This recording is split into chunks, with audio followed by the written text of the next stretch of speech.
भारत की प्रतिष्ठित समझे जाने वाली संस्था आईएमए कानपुर के वार्षिक चुनाव बीएनएसडी शिक्षा निकेतन में संपन्न हुए। हमारे समाचार पत्र की टीम ने बीएनएसडी शिक्षा निकेतन का दौरा कर अपने कैमरे में आईएमए की चुनावी हलचल रिकॉर्ड की। अध्यक्ष पद पर डॉक्टर पंकज गुलाटी विजयी हुए, वहीं सचिव पद के लिए डॉक्टर अमित सिंह गौर विजयी हुए। या हमारे विशेष संवाददाता जावेद खान की रिपोर्ट। इस समय मैं आईएमए के यहाँ पे जहाँ चुनाव संपन्न हुए हैं, अध्यक्ष पद के लिए डॉक्टर गुलाटी जी जीते हैं। मैं उनके समक्ष उपस्थित हूँ, उनसे पूछूंगा कि आईएमए का जो एक बहुत प्रतिष्ठित अध्यक्ष पद का वो चुनाव जीते हैं, किस तरह के सुधार चाहते हैं, क्या क्या डॉक्टरों के कल्याण, उनके उत्थान और उनकी जो समस्याएं हैं उनके लिए क्या करेंगे। सर, आपका बहुत बहुत धन्यवाद, बहुत बहुत स्वागत है। धन्यवाद। आप चुनाव जीते आईएमए का अध्यक्ष पद का, जी। किस तरह से आप अपने कार्यकाल में डॉक्टर्स के वेलफेयर के लिए जी क्या क्या सोचा है, क्या क्या करेंगे? देखिए, हम जो एक लोकतांत्रिक संस्था है जिसको जो आईएमए इसको कहा जाता है, ये पूरे भारतवर्ष में है। इसकी अलग अलग ब्रांचेज हैं। इसके करीब 93 ब्रांचेज यूपी में भी हैं। उनमें से सबसे बड़ी ब्रांच जो है वो कानपुर ही है, और कानपुर ब्रांच का अध्यक्ष होना अपने में एक बहुत बड़े गौरव की विषय है, जो कि हमारे सदस्यों ने आज जो है इसको करके दिखाया। उनका बहुत आभार। देखिए, जब आप एक संस्था के लिए काम करते हैं और संस्था के प्रमुख के तौर पर आपका काम होता है कि आप संस्था के अंतिम सदस्य को भी साथ लेकर के चलें।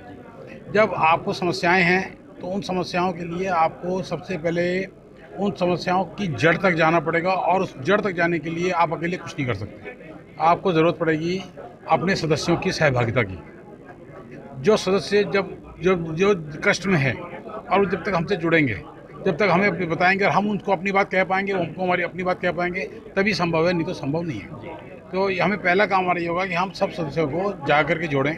और मेरा एक महत्वाकांक्षी कार्यक्रम जिसे मैं सोचता हूँ करना चाहूँगा, वो ये है कि हमें अभी तक कानपुर शहर आप जानते हैं बहुत बड़ा है, अलग अलग जगह है, जिसको आप साउथ भी कहते हैं, नॉर्थ भी कहते हैं, सब जगह।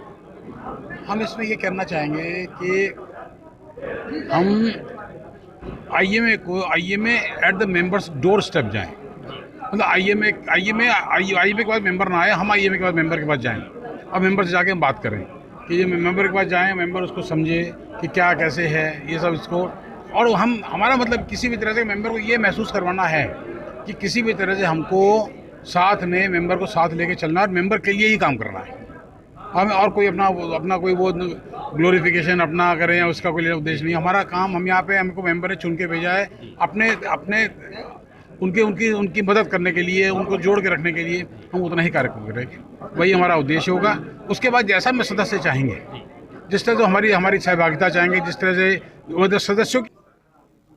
सचिव जी, आप चुनाव जीते, क्या अपने मन में आपने सोचा है कि डॉक्टरों के कल्याण, उनके उत्थान, उनके वेलफेयर के लिए क्या क्या? जैसा कि हमारे अभी चुने के अध्यक्ष महोदय ने बताया है कि आईएमए 2250 लोगों की संस्था है, आपस में जोड़ के रखना है। जो एक दूरी बन गई थी कि आईएमए के पदाधिकारियों और समान सदस्यों के बीच में, उसको कहीं ना कहीं दूर करना है। मैं एक बात इसमें और जोड़ना चाहूँगा, आईएमए से जुड़े हुए जो सदस्य हैं या डॉक्टर्स हैं, उनकी जो इमेज है उनको भी समाज में बेहतर करना है, और समाज के साथ, प्रशासन के साथ एक सामंजस्य बनाते हुए, ठीक है, स्वस्थ समाज और समृद्ध समाज की कल्पना को पूरा करते हुए काम करने की ज़रूरत है। मुझे पूरी आशा है कि हमारे अध्यक्ष महोदय और मैं इस कार्य में सफल रहेंगे।